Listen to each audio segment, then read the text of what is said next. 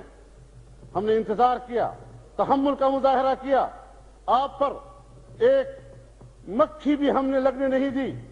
جب مشکل آئی ہم نے دوستی کا پورا تقاضا پورا کیا ہے، لیکن ہم دوستی میں چل سکتے ہیں۔ دوستی ہوگی، گلے بھی ہوں گے، شکوے بھی ہوں گے، ناراضگیاں بھی آئیں گی، راضی بھی ہوں گے، لیکن دوستی کے دائرے میں اگر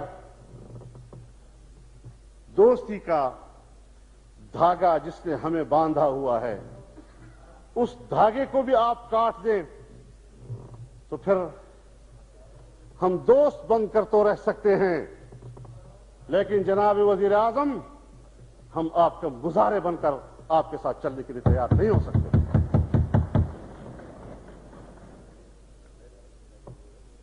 ہمیں عزت و وقار بھی چاہیے، وقار کے ساتھ ایک دوسرے کو چلنا، یہ ہم نے سبق سیکھا ہے۔ میرے والد صوبہ سرحد کے وزیر اعلیٰ تھے اس وقت۔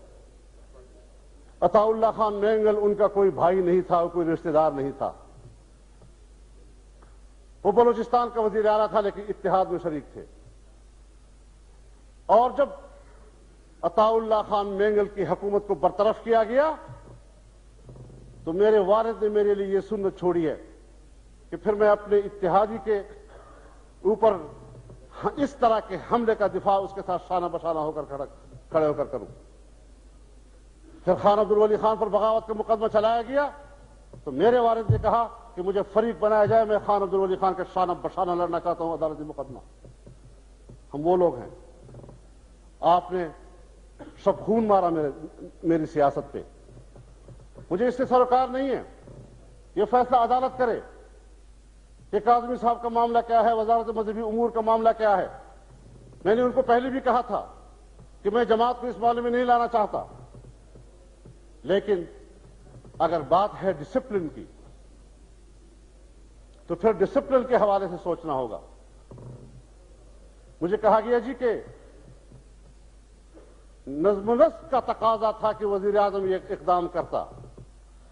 میں نے کہا جس نظم و نسق کا آپ بات کرتے ہیں اسی نظم و نسق کا تقاضا تھا کہ پارٹی کے ساتھ بات کی جاتی۔ وہ آپ کی پیپلز پارٹی کا رکن نہیں ہے جو کابینہ کا ممبر ہے، وہ جمعیت علماء اسلام کا رکن ہو کر کابینہ کا ممبر ہے۔ جمعیت علماء آپ کی اتحادی ہے۔ اگر میرے وزیر سے آپ کو کوئی ایسی شکایت ہوئی کہ جس میں نظم و ضبط کا تقاضا پیدا ہوا تو اصول کا اور ضابطے کا تقاضا یہ تھا کہ آپ پارٹی کی قیادت سے بات کریں۔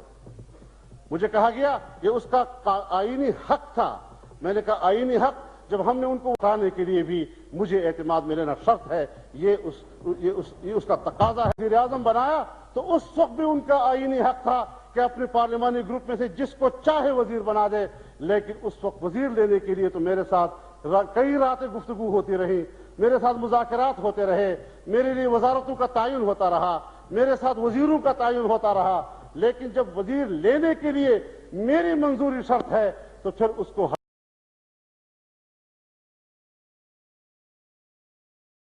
یہ نظم و نسق